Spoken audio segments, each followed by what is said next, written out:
Yes guys, congrats no sa atong mga subscriber. So nahatag din nato no pitsa 14 itong mga boss.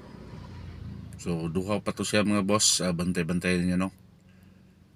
So 553 lang to, ang nigawas day is 355. Pero duha to siya kabok mga boss, i-check lang ninyo kung sa tong nahatag na to dito no.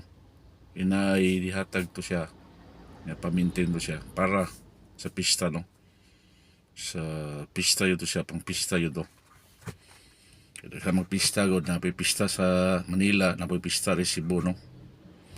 So ang next yung bantayan mga boss, kaya gawas naman si 553. Kanin si 555, kaya wala pa nang kagawas no. Makataya mo na, makasusot mo, i-maintain siya mga 2 days lang na siya. 555, yun siya. Ang usa. Pinsa ng usa mga boss. Dayon 555 din kani og napaisa kin siya. Thank you and good afternoon everyone. Congrats sa inyo mga subscribers. So sa wala pa nag-subscribe, for only 29 pesos lang, no? Pwede ka mudaog mga boss. Thank you and have a good day everyone. Bye bye.